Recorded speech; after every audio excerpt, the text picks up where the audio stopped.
How much money do you make from those? Most of them were between 5 and 10K. Wow. We sold this. I learned a great lesson on the last one. So we sold the last one we ever sold was a $25,000 wholesale fee. We took that $25K and bought our first rental property in Oshawa. Amazing. Yeah, it was a duplex, $267,000. Oh my Wow. God! Don't talk about that. Yeah, I'm about to 5% cry. down. Oh 5 my and God. cash flowed.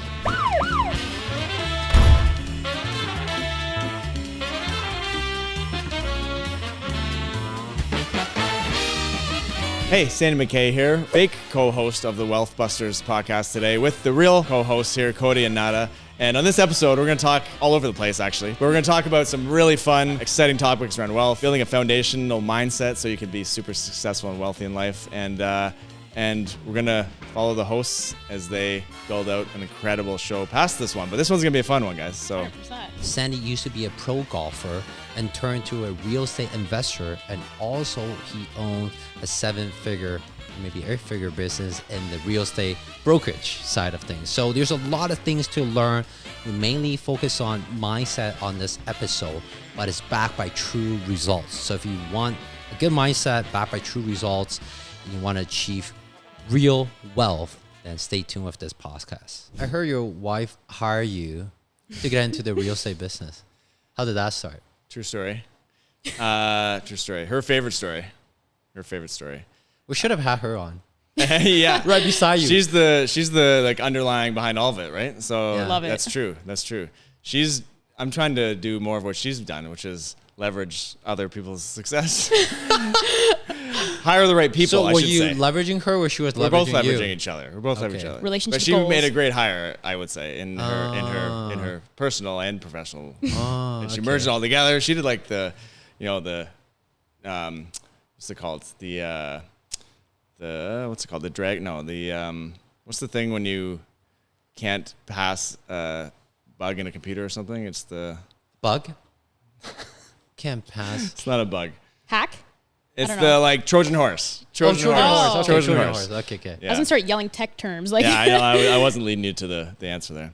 She hired me for a job, a random job. So I used to be in the golf industry prior to Yeah. this, and then I lived in Australia for 3 years. oh wow. Came home mid-20s, early. You were like undermining yourself. You were a pro golfer.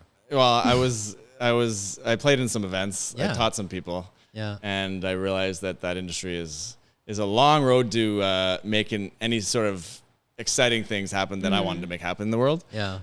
And so, yeah, it was an amazing experience being able to hang around that industry for a bit and have a bit of skill to add to that. It's a tough industry, tough business, Yeah. tough career to make it as a playing pro. Yeah. Who are actually making more than 100K per year? What ranking do you need to be Playing, playing? you gotta. The thing is, you can make that net gross. Yeah. Right? But you gotta in the lower ranks, you're paying for all your expenses. Yeah. You're paying for everything. Right? It's So hard you're to not get. taking home anything. You might be pouring money in just to stay there. It's hard to get any sort of reasonable sponsorships or anything like that until you make it onto at least the it's now called the Corn Ferry Tour or the PGA Tour, obviously. Yeah. There's a Canadian Tour, Yeah. which is Canadian Tour is very much, if you're making 100K, you're doing pretty well. Wow. Seriously. And that's a eh? pretty high level tour. You're only like 2 steps from the Yeah. PGA Tour. Now, is that intentional for you to get into playing golf, or was it kind of like was it like you're growing up and you're playing Yeah, the I sport? played golf every day of my life. Wow. Like when I was 7 till 18 at least. And then, yeah, I was pretty good. I was always like, I wasn't an obvious, you got to go play this sport. Yeah. You're so good. It was more like, you're pretty good and it's fun. And I had fun playing it. And Yeah. took it as far as I wanted to, I suppose. I could have gone farther, but it was eventually just really, like, how did I see my lifestyle for the next 10 years? And that's a really, really, really big commitment to go make it into that industry. It's highly, highly competitive. People joke about real estate industry being competitive. I think it is competitive, but it's competitive with like a lot of amateurs, honestly. Yeah. PGA or golf Yeah. industry is competitive with really, really skillful people. Yeah. And it's super competitive because there's just so much potential money there. 100%. Yeah. It's like, 0.000001 that ever tap Yeah. into that. It's Yeah. really competitive. And So- if you're not playing, Yeah. to make $100,000 is even harder. Yeah. As Yeah. a teaching pro or assistant pro or something at Yeah. a course, it's possible you can get into a few $100,000 if you're a really established pro at a great private club or something. Yeah. But it's a long journey. So Yeah. we'll get back to the story about your wife. I know we deviated a little bit, but what was kind of like the catalyst that made you realize that you just don't want to do this anymore? Yeah, because Cody and I like to talk about golf. I couldn't tell. So when my wife hired me to that company, right? And so it was What company is that? What kind of It was like an company? event design setup Event company. Yeah. design. This was a random job for me. Okay, I was in Okay. between, and I had just come home. I lived with my parents, mid-20s, and I was like, just deciding what to do. Yeah. And I went and took this random job with her. I think the only reason I was there for a little over a year, was because she hired me, and I was like, yeah, I can stay around her. Were at you least guys for a bit. together at that point? No, not for about a year. Oh, okay. Yeah. Okay. So it was pure just hiring. Yeah. Yeah. He had to be Pure employee business- of the pure year business first. at that Yeah. point. Well, I Okay. don't know. You have to ask her that. Oh, okay. For me, it was just, it was a job, and then she ended up being there, and she was kind of my boss for a bit. Yeah. For a bit, she's still my boss. Good. So she was my boss in the workplace for a bit, and it was just a tough environment. It wasn't very positive. It wasn't very, in hindsight, at the time I didn't realize as much as I do now, but it was quite, I would almost say, toxic in some ways. It was a tough environment to really grow personally. Event planning. Yeah, not necessarily the industry, and not necessarily the company. Just the stage that I was there with them Got it. it wasn't an optimal version of what I would foresee a great, being in a great company would be. But we learned a ton, learned some together, and learned that we wanted to move on to something different. And then real estate's funny. I read Rich Dad Poor Dad. Yeah. A lot of people have heard that book. Yeah. That book changed my life because I read it, and it changed my life because it's a great book, but also like great timing for me. Read that book. They had Tigert Learning, which is the education arm of that brand, and Robert Kiyosaki was coming into the Toronto area that same week. Kate, who I had started dating at the time, we were still working together, but that didn't last long. Once we started dating, we kind of started looking at this real estate thing, and they were coming into town for like a free event that same week. And she's like, hey, this is that group you were just talking about that book. And I was like, oh, really? Well, we should go. It's free. Oh my gosh. And then, they sell you to the weekend course, which is like a couple $100. Yeah. And we ended up going to the weekend course, learned a whole bunch of stuff about creative real estate investing. Nice. We met a couple of people like in the industry that helped us kind of get some ideas around it. And of course they sell you on like the $30,000, $40,000, $50,000 courses at the end too, which we didn't have the ability to buy into. But it opened our mind up to what's possible, and really got the wheel spinning together in terms of what we could do in the world or real estate specifically. And so then I decided that I was leaving that job for sure. She also decided shortly after that she was leaving. She went to work somewhere else. She went to work with a builder. We both kind of said we should get into the real estate world in some way, shape, or form. So I ended up joining up with a friend of mine in propertyguys.com, which is a private real estate company. It's like a marketing company. And we would help people sell their home themselves. We'd provide them with a bunch of marketing materials to help them do that. So almost like a realtor, but not quite. Yeah. And she went in and worked with a builder, which was both great moves because we were in the space, and then we started doing some real estate wholesaling. So we started Really? I didn't know you were doing wholesaling. Okay. Yeah. So Is that the same back then with the wholesaling now? I would say it seemed a lot harder. It seemed really hard. Now or Back then it seemed really hard. Okay. I mean, there was so much content, American content mostly, around how people were making hundreds of thousands of dollars through wholesaling real estate. And so we consumed some of that and said, hey, we can do that. That sounds pretty easy. Go throw out signs on the weekends. We did everything, like bandit signs, flyers, drive for dollars, yellow letter campaigns. And then what happened? We did that for like a year and a bit. Like, So you stick pretty it full out for on. a year, Yeah. We sold like, I want to say 8. I don't think we sold 10. I think we sold 8 or 9. Yeah. Wow. How much money do you make from those? Most of them were between 5 and 10K. Wow. We sold this. I learned a great lesson on the last one. So we sold the last one we ever sold was a $25,000 wholesale fee, which for us at the time was amazing. Yeah. It actually, we took that $25K and bought our first rental property in Oshawa. Nice. Amazing. Yeah, it was a duplex, $267,000. Oh my Wow. God! Don't talk about that. Yeah, I'm about to 5% cry. down. Oh 5 my and God. cash flowed. When it's 250, then kind of cash flow, right? You know what I mean? Yeah, but 5% down still too. Yeah, right? still Yeah. cash flow. Yeah. And so we did that with that money. But the funny thing after that wholesale deal was this is in Burlington. We sold the property for, I forget the exact numbers, but I think it was 260. And they went and sold it for like 460, 50, 60 days later, like very fast turnaround. And they came back to us after, like, hey, can you have more deals? Like, we want to find some more. That was an amazing deal. We made like 150, 170K or something in like no time. And we were like, I don't know. I mean, we're trying to find some, but we're kind of also I actually started the process of getting my real estate license at that time.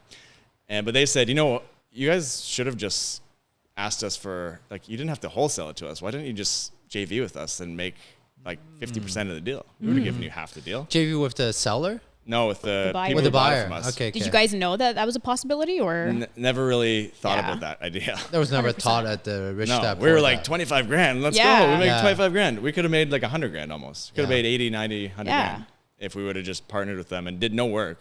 Yeah. Just waited another 30 days. Yeah. Because it was such an obvious deal. Like it was the house next door was listed on the market at the same time we bought it for like 260. It was, This is in Burlington, 260. Yeah. Crazy. I mean, I'm going back 12 years or so, but even Only still, 12 years. Only though. 12 years. Right yeah. now is what, 800K. Oh At my. least for that. Yeah. Yeah. Yeah. The house next door was listed for like high fours. I forget the exact number, but basically double. Yeah. Yeah, so it was a home run deal that we could have, in hindsight, gotten a bit more out of it. Oh man, but, small win, still a win, 100%. yeah. So, always lessons in those things, and 100%. those people that bought that deal from us, we've actually done a couple more deals over the years. So, Oh wow. it's worked out to be a good relationship, and from there my wife and I really ended up in the realtor path because we started going to all these different meetup events, right? These different clubs and. Yeah. Durham Real Estate Investment Club being the main one we'd always go to every month. Really? Yeah. You guys drive all the way to Durham. Is it Yeah. by Quinton? Yeah. Yeah. Okay. So yeah. Quentin and his group. We lived in, we actually, at the time, I guess my parents were living in Uxbridge, so Newmarket sort of Got area. it. We Yeah, kind of yeah. lived there. We kind of lived at Kate's place in Vaughan, and we're kind of in between there. So it wasn't too far. Yeah. And we were buying in Oshawa, right? So that was where our mind was at. Yeah. So it seemed like the place to come. And we started building our network, really, is the thing that we were doing without being super intentional about it. That's what we were doing. And that led us to an opportunity to join a realtor team that recruited us and recruited my wife and I both. This is So you guys were both this is realtors. Mark Loeffler. Mark Loeffler. Oh yeah, Yeah. you and Alex are working for Mark. Yeah, Alex back as well. then for Mark's got some amazing people through. Yeah. Starting with us and others. Not gonna go there here. Yeah. But no, he's had some great people through his system, and we learned so much from him because at the time I was about 27, I think, and he was probably closer to 37. I think he's 35, 37, somewhere in that range. Yeah, and I was 10-year like, this gap. guy is doing exactly what I want to be doing at that Yeah. age. Like he's buying apartment buildings, all these big things, raising money, multiple millions of dollars. Like I gotta go. I just want to work with this guy every day. I don't care what it. I mean, if I can make some good money as a realtor at the same time, that's amazing. But 100%. I just want to know how the heck do I get to do that in 5, 6, 7 years? Yeah. So that's what we did. So we started working with him, did all the realtor stuff. That led to me opening our own team a couple years later. Yeah. Built it from there. We've sold upwards of almost 300 units a year Wow. on our high end there. Worked with tons of investors, started the podcast. Yeah. In case you guys don't know, like, what's your podcast? Tell people about your podcast. Yeah, so at Durham REI, I met Rob Brake. Yeah. And so we started the Breakthrough Real Estate Investing podcast. We'll be close to 10 years by the time this airs, I think. We'll be in January 2024, will be 10 years of co-hosting that. So That's amazing. long time, yeah. I always laugh because our episode count is going to be about 200 right now. Yeah. And it's 10 years, right? So it's not that many shows. 10 years, only 200? Yeah. You guys been slacking off. The first 2 or 3 years, it was one a month, and that was plenty. Nobody was doing it every week or every day. Yeah.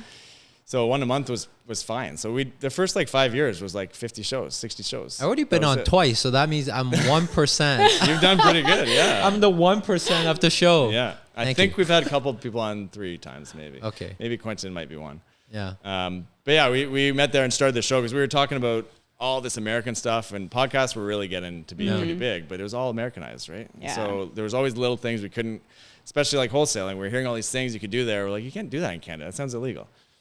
And so we needed to create a Canadian base, and we never strayed from that, right? We've had so many people try and come on our show that want to talk about American stuff. And, as the years went on, we've had so many people, all, not just them directly, but their teams reaching out and spamming us with why they should be great guests. And we just always stuck to the Canadian, right? And that really paid off in hindsight. So looking back, was that a good decision? It was, I mean, we could have done it the other way and it might have been bigger. I don't know. But I think it was a really smart decision because it was more niche. Stayed in it's still Canada. It's pretty big, right? It's not a small 33 place. million people. Yeah. Yeah. And Canadian real estate's pretty hot. And so, it was great. We've talked to people all over the country about real estate investing, different ideas and strategies in different markets, and met so many great people through it. It kind of what empowered me to start my own real estate team back in 2016 because we were starting to generate business from it, which we really had barely any intention of doing at the start. So were most of your leads generated from the Breakthrough Real Estate podcast when you first started? For sure. Yeah, we got a lot of leads from that. A lot of leads from that. 2 years after we started. Oh, 2 years after you started. Yeah. So what happened to the first 2 years? People just checking here and there. We got some people that wanted to do something. Like there was little wins as far as like business development. There was little wins, but we didn't start we weren't even realtors when we started, right? So the intention when we started was to actually learn a lot ourselves. Yeah, and just talk to high level people. Room with high level. Yeah. Because back, I remember I was at an event once and they were talking about the impact of interviewing people and how you can create books from just interviews and stuff. And I was like, I think that's what Quentin did.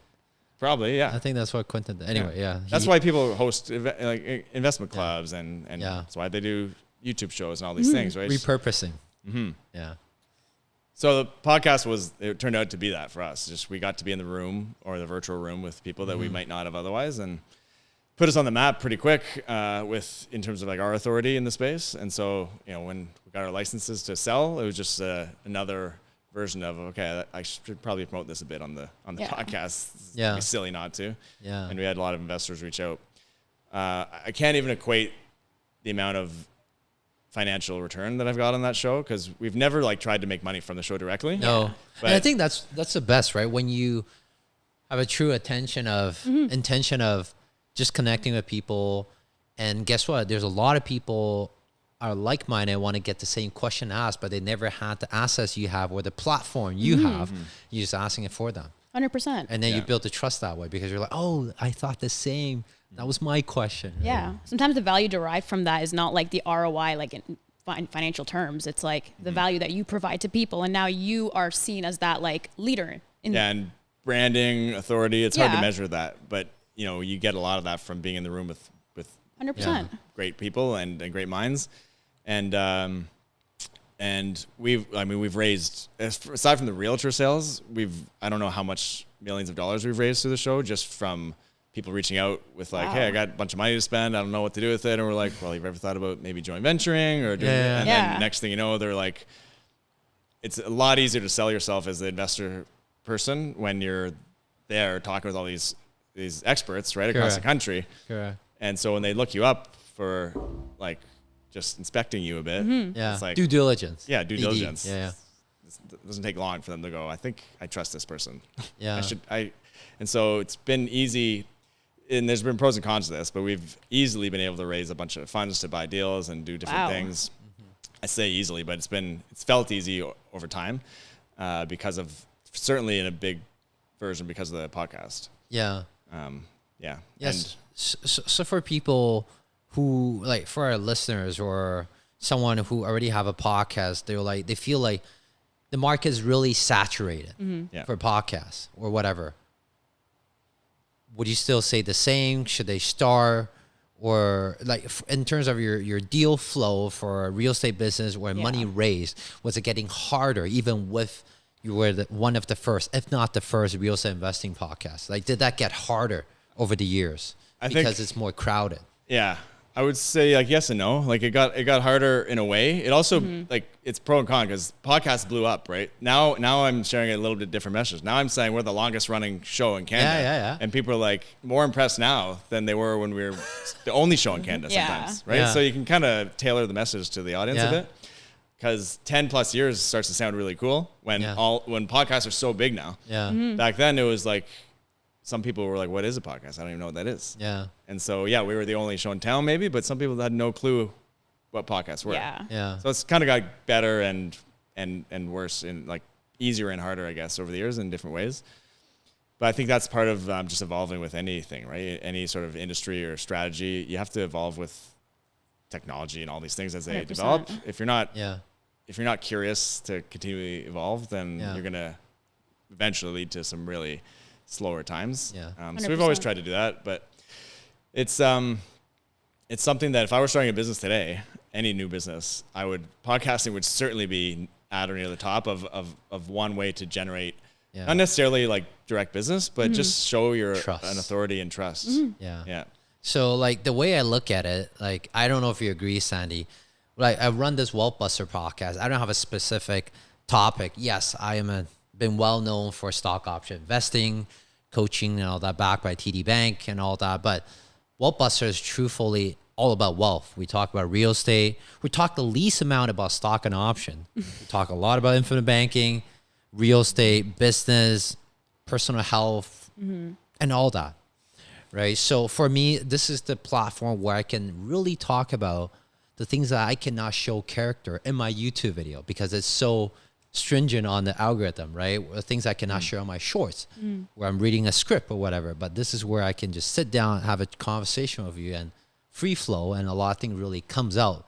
And like you said, build trust and build authority, right? The back end of the business and all that, right? Yeah. Would you kind of agree that's how you use podcasts to your advantage? Yeah, you can create long form content that can be clipped in 100 different ways, right? Well, that's another one. Yeah, and repurposing. Repurpose it. And so it's a great use of time. Yeah. And I think, you can develop like a broader image of yourself or a broader brand in a lot of ways. And you still have your core stream or streams of revenue or business.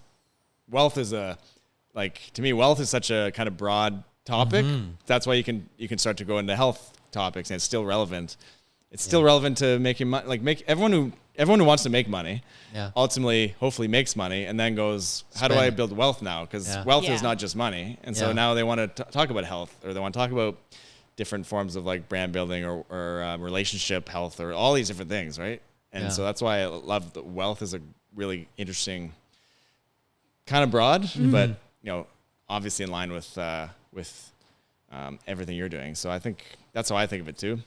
Is you can build a really broad audience through podcasting, but then be really still niched in other areas. Yeah. So I know, like, we were talking about this offline. You were like, Cody, I'm super passionate about business, strategy, mindset, and belief. And my first question was, how do we differentiate from anyone else who's talking about business, mindset, and belief? Yeah. And you said, I have something to back it up, right? so like for people, like, don't get offended by this. Just a lot of people talk a lot about things, but you only want to listen to the people who has been there and done that. And because of this day and age, there's more people talking about a lot of things they haven't done. And that's what really caused the problem, right? So Sandy's here to share about his belief and tell us why we should listen to you, and just introduce yourself to our listeners. Like, why are you so passionate about business, strategy, belief, and how does that help you over the years? Great question. So, and I am really excited about that topic because I think, I've heard this line in multiple ways, but the best strategy is only going to take you so far if you don't have the right mindset behind it. And building wealth if that's a goal in life, to build some level of wealth, the strategy to get there is going to be about 20% of it, in my opinion. 80% is going to be your mindset foundationally at the start, but also along the way when the challenges inevitably arise, right? You're going to have those moments where you are like feeling really stressed, really depressed, really high, overwhelmed. Every version of emotion can come out, right? Through a ride of business. And so if you're not constantly developing a mindset in some way, shape, or form, like, you're growing it and becoming a better version of. Do you want to share a story of that? Do you have one on that you never share on any podcast? You want to hear the one something that is new and something rare, different? something is like never told on any podcast. You held it really private to you. That's like deep down there, and like you're holding it.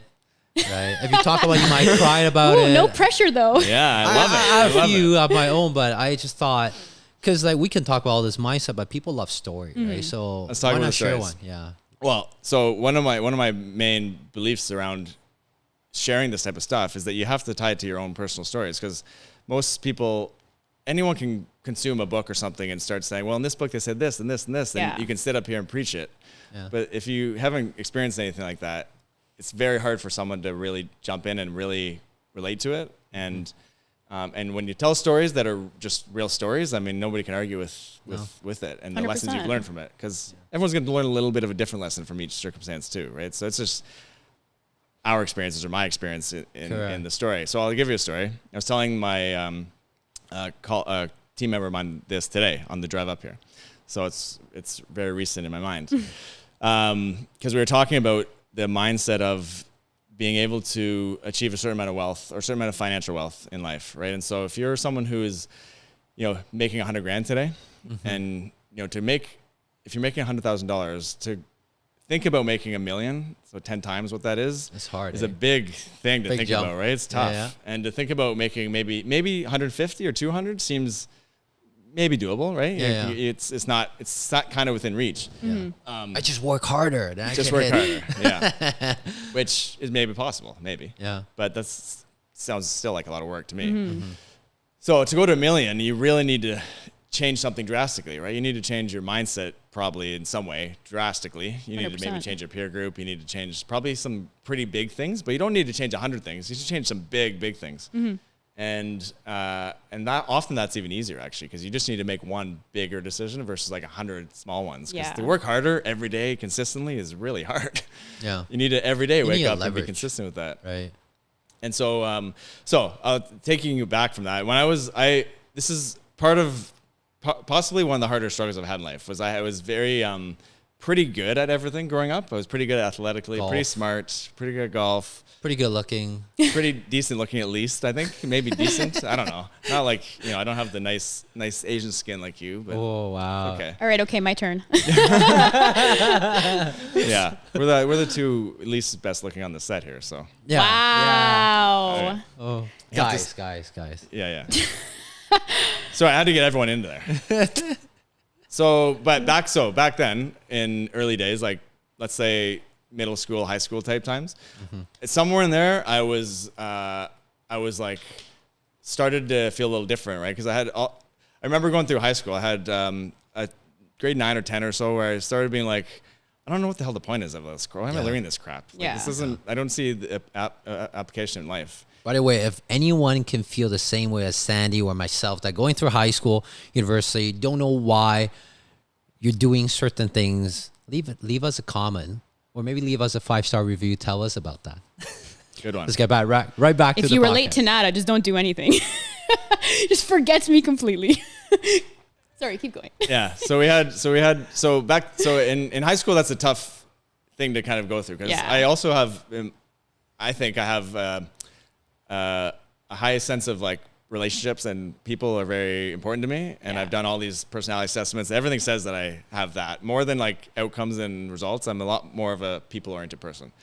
So when other people around me are kind of going one direction, it's very odd for me not to want to go there. So I was very much like, I had some thoughts in my mind taking both directions. Like, why the hell am I having like stress around being weird or standing out? And then as high school goes on too, I started caring less about school and whatnot, and probably started getting less grades. And I'm thinking about, what do my parents think of this? Like, I used to be really good. I used to get like 90s and stuff, and now I'm getting like lower grades, and they must think I'm blowing my opportunities. And then I start to see other kids that I thought were kind of dumber than me all of a sudden start to really excel a bit, and they're taking it all serious because they want to go to school, different schools and whatnot. I'm like, maybe I should be doing that. But then I realized over time now, in hindsight for sure, is that it's kind of the entrepreneur coming out of me, right? And anytime that I look at what normal society is doing now at this point, 20 plus years later, I'm like, I got to get away from that, because that is not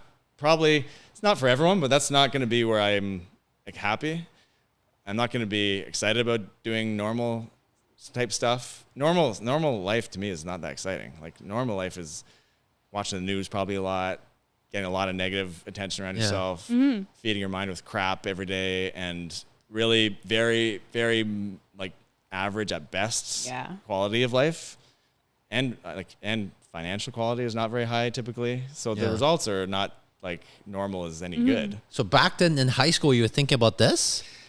I was thinking, no, I was not thinking about this. I had no concept of this. I was like beating myself up for being weird and different and not being better than I, like not spending the time on school and getting into the really good school and all this 100%. Stuff.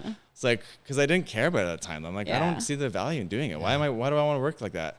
But I also wasn't really applying myself in a lot of ways either, because I'm like struggling with that mindset. Right. And so it's almost borderline depressing at the time because you're trying to figure all that out and you're feeling weird and different. And I mean, there's a million different versions of that for kids. Right. And so as that evolved and through like early 20s and stuff, it still wasn't totally clear to me. So I'm like trying to build a golf career, and that was exciting. But then I'm like still kind of what's the average path, and that's not that exciting. Yeah. It didn't click. Yeah. It didn't really click. So first of all, to get through all that is tough because you, like I said, borderline depressing at times. A lot of really negative moments. I was living on my own for a lot of that through university, so like that was tough. And so coming out of that, though, if you find a way to look back on all that, and I could, like, especially the immediate years following, I could look back on that and been like, my life could have just basically ended if I wanted to at that point, or I could have gone down the path of somewhere in there, and Rich Dad Poor Dad really elevated this for me. But even before that, somewhere in there, I was like, I got to learn something from this and just do something with those lessons. Like, okay, I'm thinking a little different than the average person, but I'm not the only one thinking like this. As I started to explore different avenues in life, thinking about entrepreneurial opportunities and whatnot, there's a whole group of people thinking a lot differently than the average. And I kind of started to feel a little more normal-ish in the right groups. And so I just realized, I got to hang out with the right people. That's a big impact on my 100%. life. And I've got to work on myself a lot more to learn from all the lessons that I'm seeing around me. And if I can just learn from all these experiences and not necessarily care if they're good or bad, just learn. And if they're great successes, awesome. If they're great failures, awesome too, because I'll learn a great lesson. And definitely for the last 10 plus years, I've just always had that thought process. If we put on an amazing show here today, which I hope we're starting to get in there, that's awesome, right? If it sucks and people hate it and they give us terrible feedback and they say Cody's hair is off or something and whatever they want to say, then that is going to also be great because we're going to learn a lot. And we're going to come back and do it again in a year or something. 100%. And we're going to create an even better show. And we're having a good time in the meantime anyways. But that simple mindset right there is such a different path if you choose the kind of negative side or you choose I'm just going to learn at least from everything. And compounds, right? Like compounds just like finances does. So like you put $1 into investment and you get it $2 next, then 4, then 8, then 16, 32. Like it's exponential, right? Mindset, any lessons you learn on psychology is also similar, I've found over the years. So it compounds, right? It doesn't just go linear. Eventually just you take off and then you look back around the people that you hung around 5-10 years ago and you're like, what have you guys been doing? Yeah. I think a really good point that you make, and I think I said, like, whatever you were just saying right now, all click with me because I feel like I say the same thing in a different way on the Breakthrough podcast on the first episode back in 2020. I said I was lucky. You were like, no, you were not. Right. You put everything in your favor, stack all the stats in your favor. You work hard, you build the confidence, you reiterate, you fall, then you fall forward, and all that stuff is where you are today. And I think a lot of that just clicked with me, just the way you said it. Wow, I think lucky is. I actually had a conversation about luck on our drive here too with the same person. Wow, super interesting. This drive was amazing. It was a great. How long were you driving for? It wasn't a short drive. But lucky. So first of all, we're all super lucky because we're alive. So I mean, this is a true stat. If you have a roof over your head, you have food. I think you're more lucky than 90% of the people on this earth. Yeah, I think it's at 90, probably even higher. Yeah. So we're all very lucky. We just create our own first world problem. Let's put it that way. Oh yeah, we're lucky to be alive. We have a little bit of drama in our own brain. A lot of time we're our worst enemy. Yeah. Right. So coming from the point of being that you're already lucky is always, I mean, if you're not practicing some version of gratitude, especially early in the morning, can be super super simple and easy way to start your growing Sets your the mindset. tone, 100%. Yeah, it sets the tone for your day.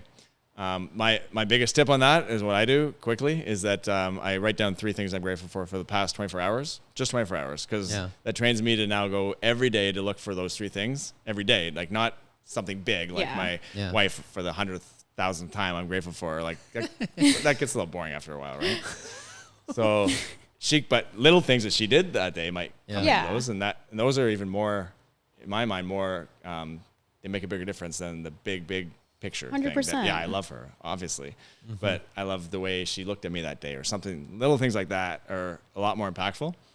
So I like doing that. But if you don't have that mindset that you're lucky to begin with, it's a tough place to start. So you got to find that one. But then after that, like, I don't know if I believe a whole lot in luck necessarily, because you're going to create your own luck, but you're also, luck can be really a bad thing. Like someone winning a lottery can be very dangerous. Right? If they don't know what to do with it, they're going to blow it and they're going to have an amazing 6 months and then they're going to go broke. There's a depressing stat around that for sure. Like how many people end up like 80% of people I think it's like 80% that are lose it all, and it's in like a few years. It's not necessarily right away. So guys, if you guys are listening to this and you won a lottery ticket, here's a trick I learned. Again, I never won a lottery ticket. I never hoping on that. Never buy lottery. I usually buy one when I'm in bad luck. But this is what I've been told. If you really want to test out who's your true friend, after you win a lottery ticket, go and call them and try to borrow money from them. And if they do borrow money from you without any question, now you can trust them enough to tell them you won a lottery ticket. Interesting. So again, I never tested, but that's what I've been told. It kind of makes sense to myself. So what he's saying is if someone calls you and asks to borrow money, say yes always. no, like truthfully, like give the money and because then you know you can really trust them when you're there, right?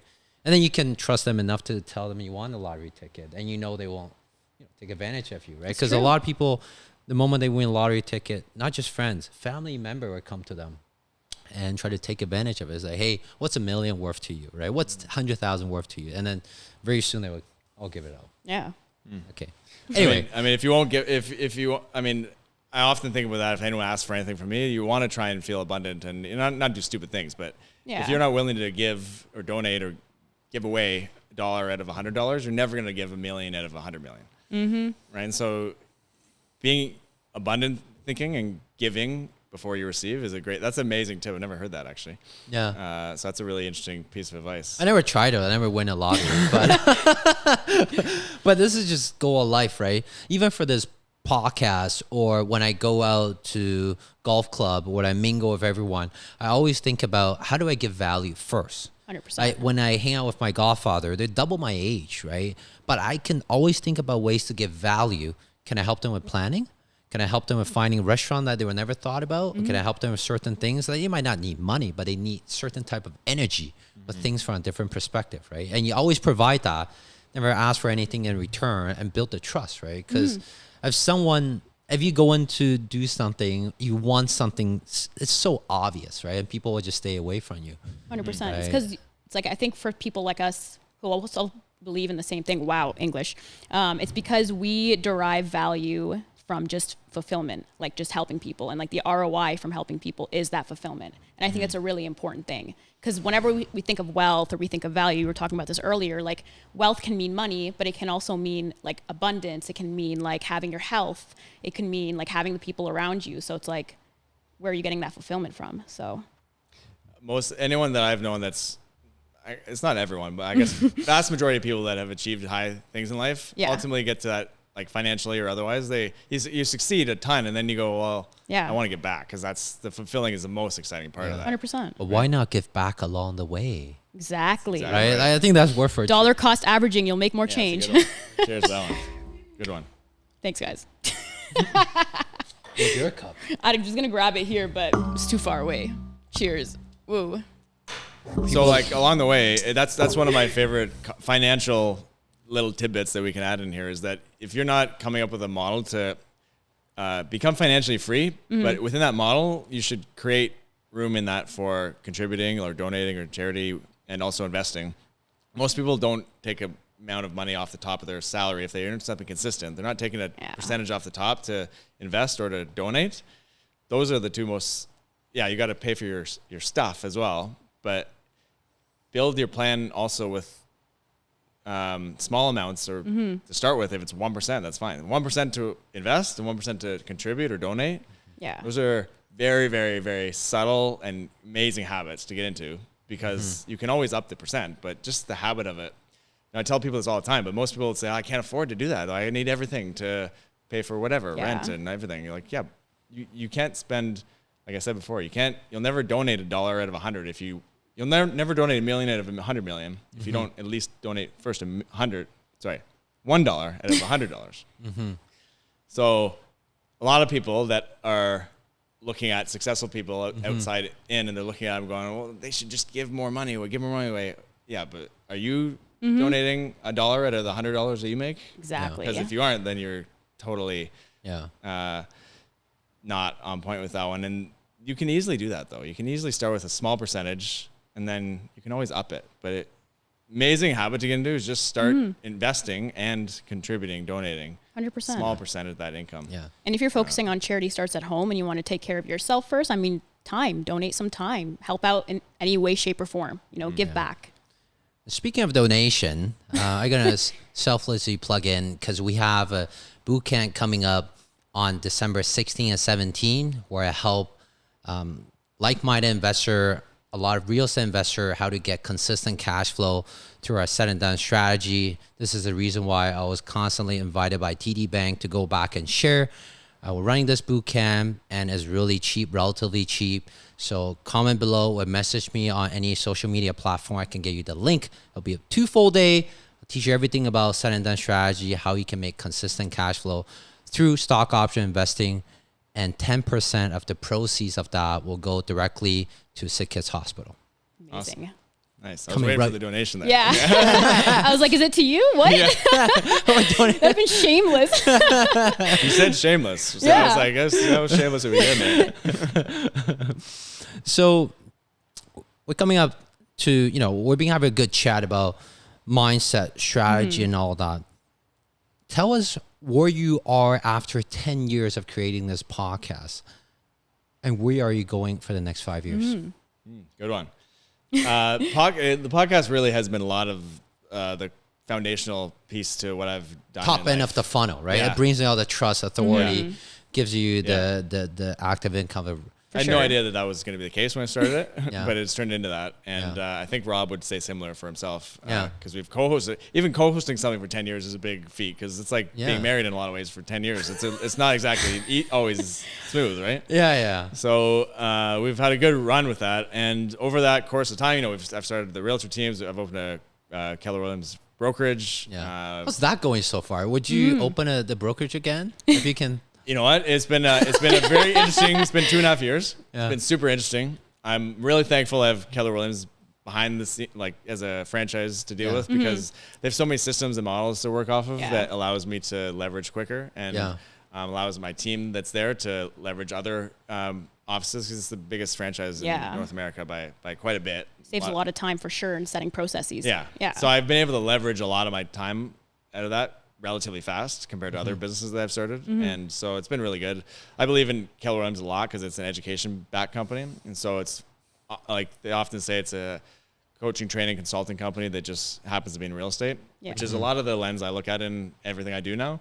So we have a property management company my wife runs, Found Spaces. And Found Spaces, we're really working on that right now, is to develop it into more of an education-focused company, helping tenants even, for example, helping tenants become more educated on how to progress and eventually buy their own home and things like that the average property management company is never really doing. Actually, you eventually turn into a rent-to-own company. Yeah. Could be something like that. Setting yourself apart for sure. So like the education is just so powerful. Yeah. Right? And if you are offering a good, especially if it's free or easily accessible version of education out there, you can build any business off that. And I've learned that certainly through the podcast. It's number one thing I've learned is that how powerful that education-backed foundation of a business can be. And so that's what we've tried to make a cornerstone to all of our businesses is education and personal development, which is a form of education. Yeah. And if we do that, I think I've seen that we're going to be able to build out really smart people, but also really, really well, strong belief in themselves. Like it's very powerful for yourself to be educated. So you can now believe in yourself more and build more leadership skills and all those sorts of things. 100%. It's all through education. Yeah. And so the podcast has taught me so much, but that is probably the number one thing. It's just how powerful education can be. Yeah. And so that's the past, what you have been doing up to this point that leads to a lot of your fundraising, a lot of your deal flow and all that, right? It's a setup for my future too. Okay, then we're getting there. We're getting there. Okay, so future is that I'm 100xing down on that. On Amazing. that concept of the. What do you mean by that? Are you going to have more episodes coming out? You're going to have 2 a a month? live? Or We might have more podcasts. I'm not sure, but we're definitely gonna. We have the Vaughan Investors Club right now, which is an investor club. Sounds. I mean, we've been running this for almost a year now. So it started out with I would say a relatively small, medium vision to be a local investor meetup club and help train people to learn about investment strategies and whatnot. But as we've thought about this over the year, we've kind of just been thinking about what I was just saying of how important education can be. And I think the economy and how it's been for the last couple of years has really even emphasized that more, because I see everyone challenged, like having struggles, and I'm thinking, how can we best help people? I keep coming back to education, empowering people through education, and the more that they can learn, the more that they can navigate these easy or tough times. And so we're going to be relaunching the Vaughan Investors Club in the new year. So January 2024, it's going to have a new name, which we're not going to disclose yet. Follow Sandy Mackay. We're definitely going to put his link down below. Follow him. It might have a new name, but it's the same good bones. Same good bones. It probably won't have the word Vaughan in it, because it's you want to be international. It's probably going to be a little bigger. Yeah.